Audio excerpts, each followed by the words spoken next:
I reject this bill and call on other members to do likewise. Mr. Speaker. The Honourable David Parker.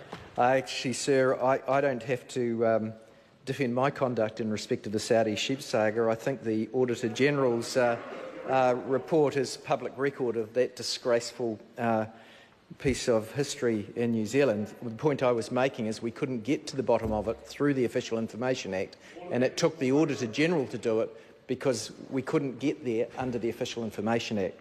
We did get there under the through the Auditor General. I want to deal with some of the points that have been made. The last contribution, this man, I don't know, the lack of logic in that. He stood up and said, we don't need this legislation because there's been a 66% increase in funding of the Ombudsman in order for the Ombudsman to do his or her job since 2012.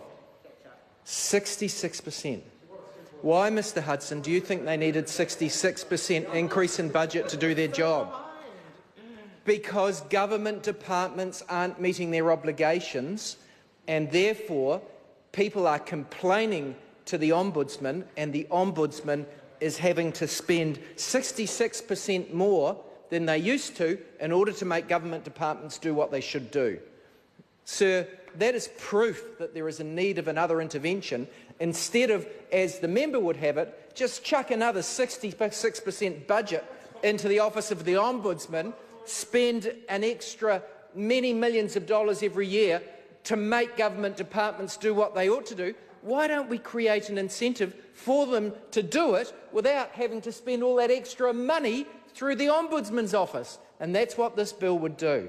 I heard that there would be unintended consequences, and someone else said that that was going to increase the business of the Ombudsman or something like that. The Ombudsman does not control the flow of complaints. The Ombudsman has to act on complaints. It's only when they receive a complaint from members of the public that they can act upon it. It is the public that make complaints, not the Ombudsman. The Ombudsman has to respond to complaints.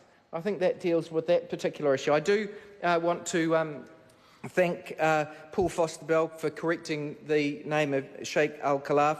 I'm sorry I got that wrong. Sir, there is no doubt in my mind that we do have a slowly degrading compliance with the Official Information Act.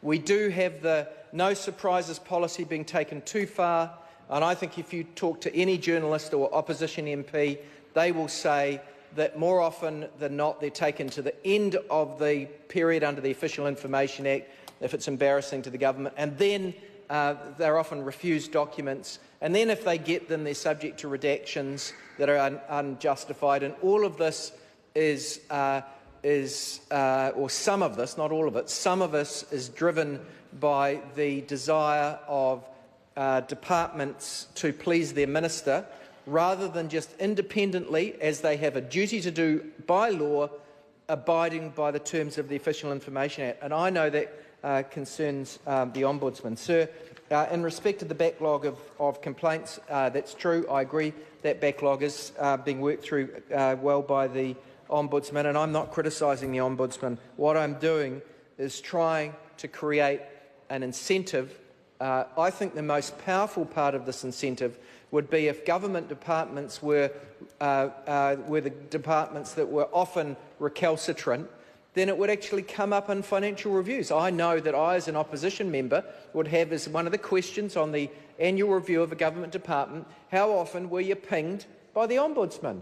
And actually, if someone was pinged frequently, I would be asking the Chief Executive, and I would be raising it in the report back to Parliament to say, it looks like this department is, according to the Ombudsman, not doing this properly. Now, the Ombudsman can be trusted to exercise their discretion appropriately as to when they ping a government department, but I can tell you, in some of the cases that I've had experience on, I've got no doubt, absolutely no doubt, that there was willful obstruction on the part of the government departments disclosing what legally ought to have been done.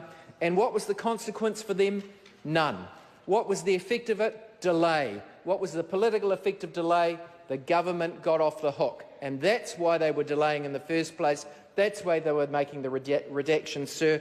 I would hope that this bill does get the support of sufficient members in the House It's clear that the National Party aren't going to vote for it, but we'll see whether some of these other parties, like the ACT Party, who say that they believe in appropriate incentives, whether their vote comes through. Thank you, Mr Speaker. Members, the question is that the motion be agreed to. Those of that opinion will say aye.